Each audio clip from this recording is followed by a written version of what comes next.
नमस्कार साथियों, मैं एन के कुशवाहा पूर्व सैनिक आपके अपने यूट्यूब चैनल सैनिक हेल्पलाइन में आप सभी का स्वागत करता हूं। आज मैं आपको पेंशन के बारे में जानकारी देने वाला हूं कि जो हमारे डिपेंडेंट होते हैं, एक्स सर्विसमैन की जो भी डिपेंडेंट होते हैं, कौन कौन से डिपेंडेंट को पेंशन मिलती है और किस स्थिति में पेंशन मिलती है। तो चलिए सबसे पहले देख लेते हैं। अगर कोई जवान सेना में रहते हुए अगर एक्सपायर हो जाता है तो उनका अगर शादी नहीं होता है, जवान का शादी नहीं हुआ होता है, तो उनके माता पिता को पेंशन मिलती है। फर्स्ट प्रायोरिटी जो है मदर को होती है, अगर मदर नहीं है तो फादर को होती है, और मदर के एक्सपायर होने के बाद भी फादर को पेंशन मिलती है। दूसरा, अगर कोई एक्स सर्विसमैन एक्सपायर हो जाता है तो उस स्थिति में आपके जो है स्पाउस को, जीवन साथी को, वाइफ को पेंशन मिलती है। हमारे जो बच्चे होते हैं ना, उनको भी पेंशन मिलती है। वो अलग अलग कंडीशन है, अलग अलग सभी कुछ है। अगर कोई एक्स सर्विसमैन एक्सपायर हो जाता है और उसकी पेंशन उसकी पत्नी को मिल जाती है, और अगर उन्होंने जो है बंटवारा करना है पेंशन का तो उसमें परसेंटेज होता है।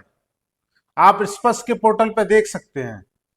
जो नॉमिनी होता है, नॉमिनी में वहां पे आप परसेंटेज दे सकते हैं। 50% जिसको देना है, 25% देना है, या 100% देना है। ज्यादातर लोगों ने जो है नॉमिनी स्पर्श पे भरा ही नहीं है। स्पर्श पे नॉमिनी भी भरना है जरूरी। अगर आप अपनी मदर फादर को भी उसमें ऐड करना चाहते हैं नॉमिनी में, तो वहां पे हम जो है ऐड कर सकते हैं। जैसे हम सर्विस के दौरान हमारे में जो नॉमिनी भरे जाते हैं कि अगर हमें कुछ हो जाएगा तो किसको किसको पेंशन मिलनी चाहिए, उस समय भी नॉमिनी और परसेंटेज लिखा जाता है। अब देख लेते हैं, अगर कोई एक्स सर्विसमैन एक्सपायर हो जाता है तो उनकी पत्नी को तो पेंशन मिलती ही मिलती है, और अगर पत्नी ना होने के बाद उनके बच्चों को भी पेंशन मिलती है। बच्चों की जो कंडीशन है वो ये है कि या तो बच्चा आपका 25 साल से नीचे होना चाहिए, चाहे वो लड़का हो चाहे लड़की हो, दोनों को लागू है। लड़का जैसे ही 25 साल से ऊपर जाएगा एज, उसकी पेंशन बंद हो जाएगी। फिर उसके नीचे जो भी उसका छोटा भाई होगा या बहन होगी तो पेंशन उनको शुरू हो जाएगी। और लड़की के लिए एक बहुत अच्छी जो है पहल है कि लड़की को तब तक पेंशन मिलती है जब तक वो शादी नहीं कर लेती है। एक्स सर्विसमैन की डॉटर को तब तक पेंशन मिलती है जब तक वो शादी नहीं कर लेती है। उसमें एज का कोई क्राइटेरिया नहीं है। तीसरा, अगर हमारे बच्चे अनाथ हैं तो उन बच्चों को भी पेंशन मिलती है 25 साल तक।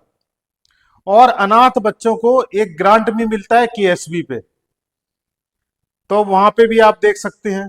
केंद्र सैनिक बोर्ड से एक ग्रांट भी मिलता है। जिनके मदर फादर नहीं है तो वो उस ग्रांट को भी भरते हैं।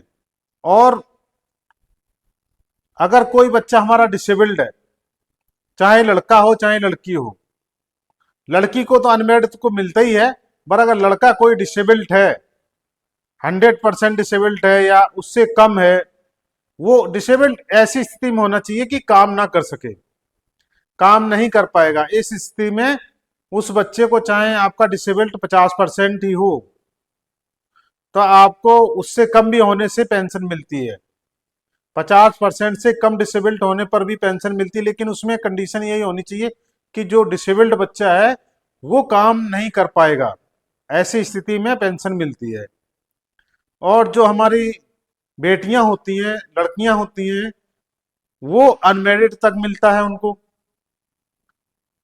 माँ बाप के ना रहने पे, माँ बाप के ना रहने पे अनमेरिड डॉटर और तलाकशुदा डॉटर और विडो डॉटर, इनको पेंशन मिलती है।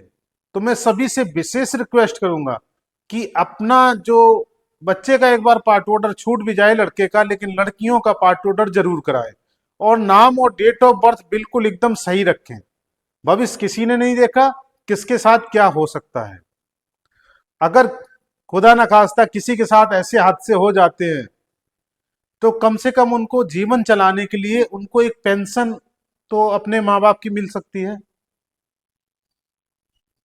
तो इसलिए हम अपने बच्चों का पार्ट ऑर्डर जरूर करवाएं, और नाम और डेट ऑफ बर्थ ये बहुत जरूरी है। और अपने स्पाउस का भी, जिनके स्पाउस का भी नाम डेट ऑफ बर्थ गलत है, वो भी सही करवा लीजिए। ये बहुत जरूरी है। आप जो है अपने कागज सही सलामत रखें। ये मत सोचे कि लड़की की शादी हो गई है, अभी हमें उससे कोई मतलब नहीं है।